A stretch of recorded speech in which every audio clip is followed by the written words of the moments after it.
Welcome back to the channel. My name is Mark. I hope you all are having a fantastic day or evening. In today's story, Op found out his spouse cheated on him with his own son after they met at a bar, then got drunk and slept together.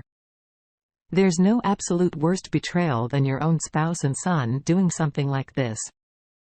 The Op then rightfully kicked them out immediately and went no contact. Now they're both homeless. Let's get into today's story to find out what happened. I was a young dad, my now late wife, and I had my son before we were even 17.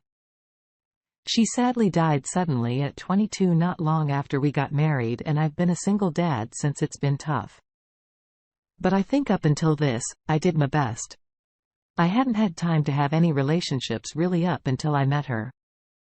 I threw myself into being a dad and concentrating on my business. I'm not saying I've been a monk. I just have not had anything serious. Never anyone serious enough to introduce my son to. But just under 3 years ago I met AJ. I wasn't expecting it. But before long, I was head over heels. The first 6 months or so were more casual.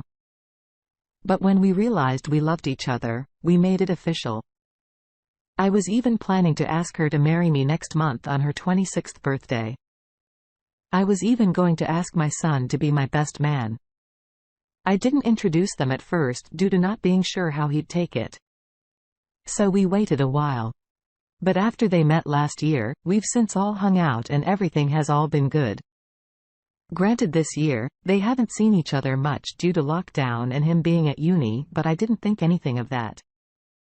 I couldn't see her much this last month due to the lockdown again. However, I've noticed as the past couple of weeks have gone on that she had been a bit quiet and moody. I had asked her about it and she put it down to being overwhelmed. Likewise, I have noticed it in my son being a bit withdrawn, but I assumed he's been busy with uni. When I finally saw her again this weekend, I really noticed. So I called her out on it. She broke down and admitted she cheated on me just like that. I was shocked. So I was trying to get it out of her and she admitted it was with my son just before lockdown started in November. She was out with her mates and she bumped into my son in the pub. They got pissed, shared a taxi and ended up drunkenly having sex. I basically threw her out there and then saying I never wanted to see her again. She was begging me, pleading and making a scene and everything. I then asked my son to come over and I confronted him. He admitted it was true. He said it was a huge mistake and begged me to forgive him. I told him he needed to stay at someone's house and that I didn't want to look at him anymore. He's at my mom's. I haven't told her what he did, but she knows it's serious, seeing as how close we have always been. She's been ringing me, sending me emails, texting me begging for another chance. And so has my son. I've packed up the stuff that she left here and left it in her front garden in a bin bag. I've even shocked her Christmas presents. I've got her two, let her enjoy them early. I'm absolutely distraught. They're the two people I loved most in the world. I wanted to marry her, maybe have kids and spend my life with her. Likewise. He was more than my son. He was my best friend. I sacrificed so much to give him an amazing life and they've both stabbed me in the back in the worst way. I don't think I'll ever forgive them ever again. They're welcome to each other. As far as I'm concerned, I feel so hurt. Update. I wasn't planning to originally do an update because of so many abusive comments/texts received last time. But on the other hand, I had so much support. I thought I'd update those who have been supportive. So I basically met up with AJ, my ex. I asked her the truth, what went on and whether there was anything else going on previously. She was really passionately saying, no, it literally was a case of her having a drink with her mates and my son was in the pub and they got drunk together when they were sharing a taxi. He admitted he liked her, made a pass, and that was it. She was saying things like she'd never ever do it normally.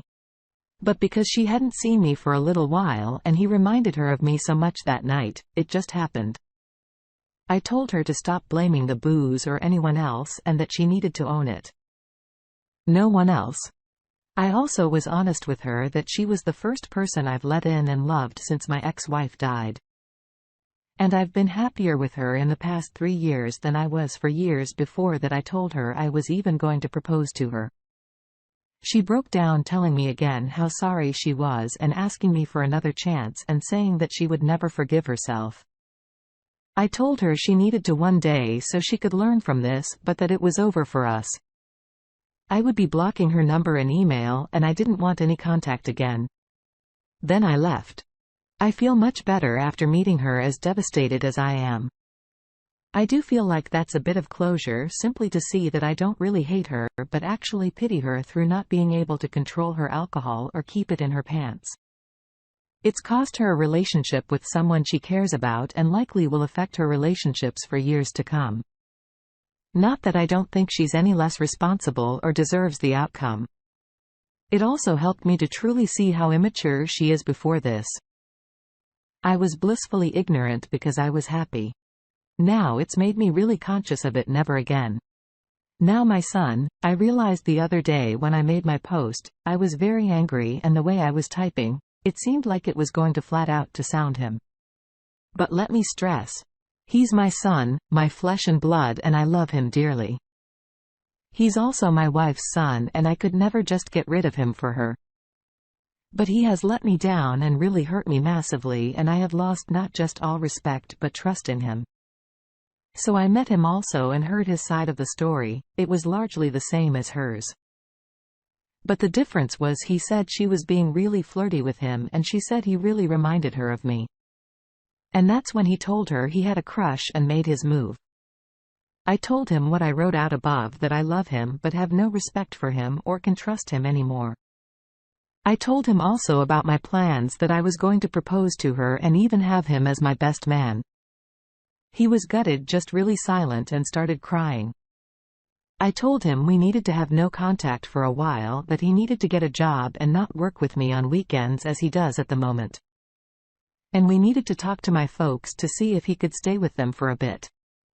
But in order to do so, I wanted him to be a grown-up and tell them why to their face and deal with it as a grown-up. So I drove him there and made him tell them. They were devastated, not just upset, but the look in my mom's eye, I'll never get over that. She told him how disappointed she was in him and that she never thought he'd do something like this. I asked her if he could stay there for the foreseeable future, but not for free. He had to pay his own way, proper board, contribute towards the bills, buy his own food. She agreed out of respect for me. I also sat him down and showed him that I transferred over a large amount of money and explained that was the money I was saving for a JS engagement ring. But seeing as what had happened, I wanted him to have that as a reminder and to use it to pay his grandparents' rent. If nothing else, he was absolutely stunned at that, trying to give it back to me. I told him if he did that, we definitely were done.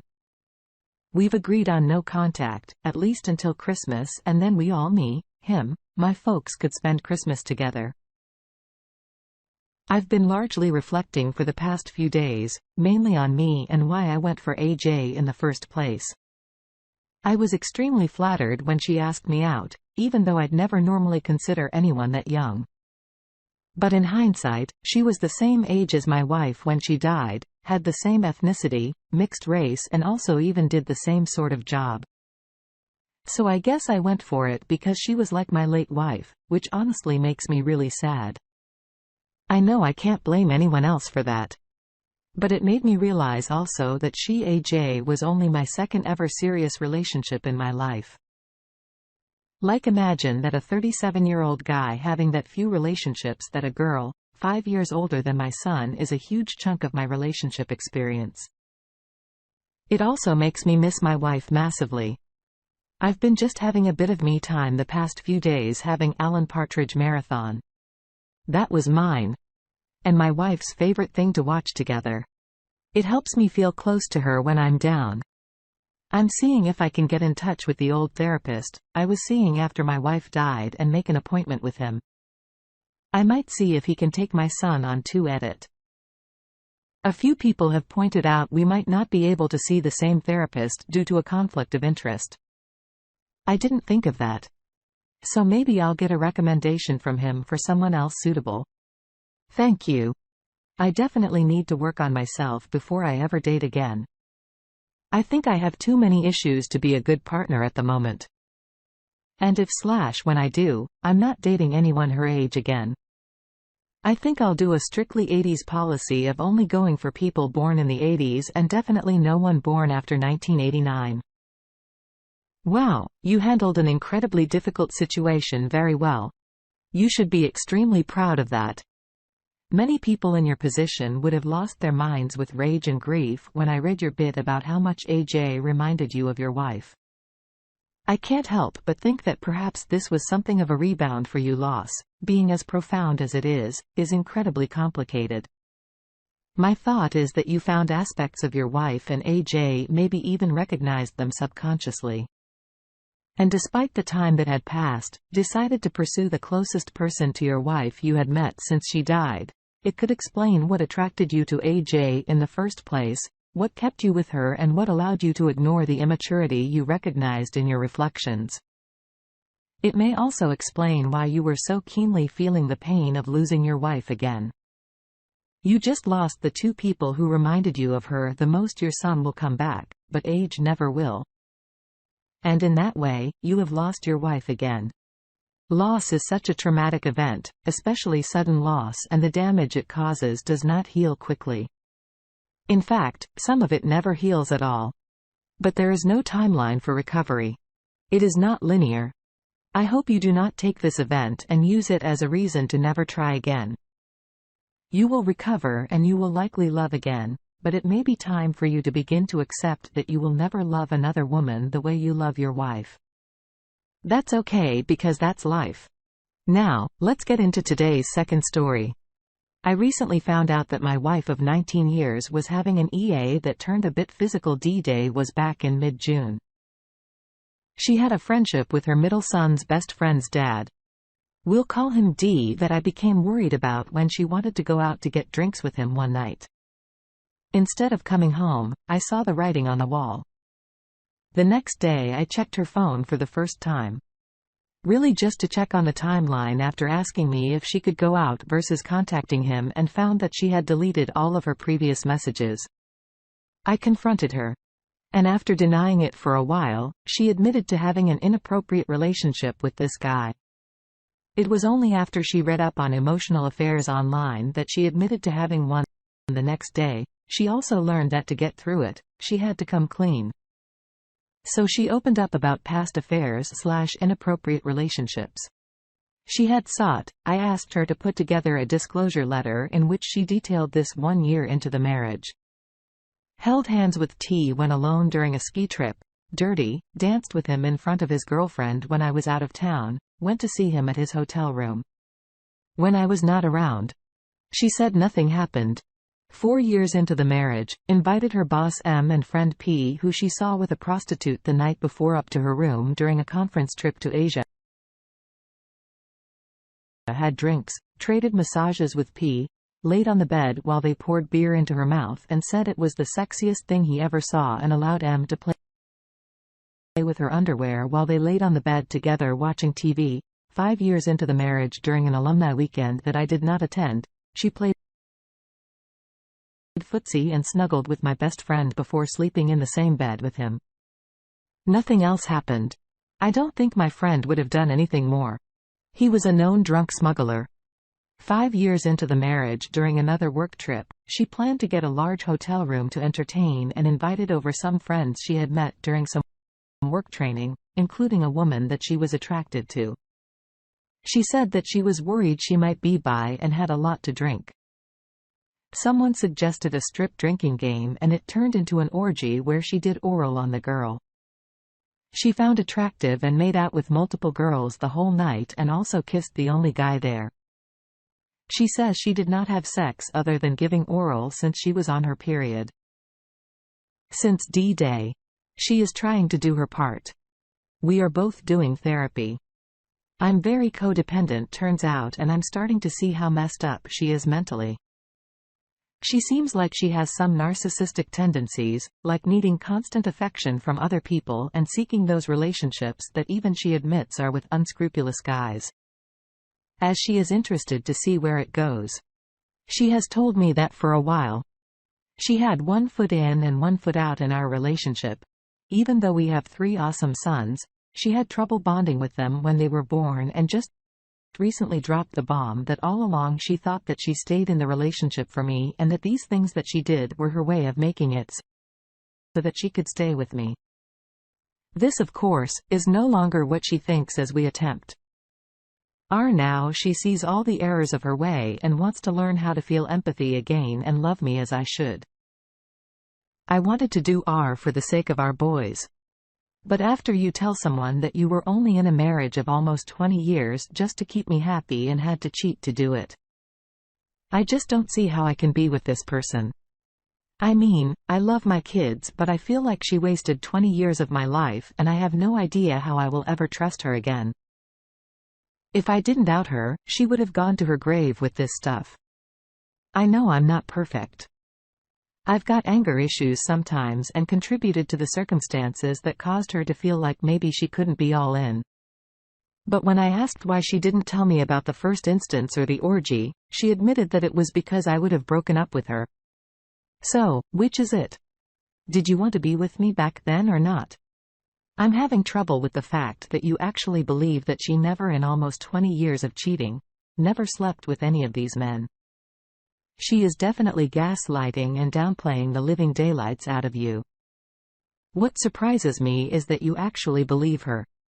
This is the same woman that has disrespected and made a mockery out of your marriage and vows, and you just believe that nothing happened with any of these men. Why, she's a proven liar and serial cheater. So again, why? Because she said so. I think you need a bit of a reality check here, brother. Maybe threaten her with a polygraph test. You don't have to follow through to see if she's telling you the whole truth. I think you will probably be surprised by her reaction. Good luck, brother. I think you are in for one hell of a ride with this deceitful woman. Thank you for taking the time to listen to today's stories. If you enjoyed the stories, please don't forget to like and subscribe if you haven't already.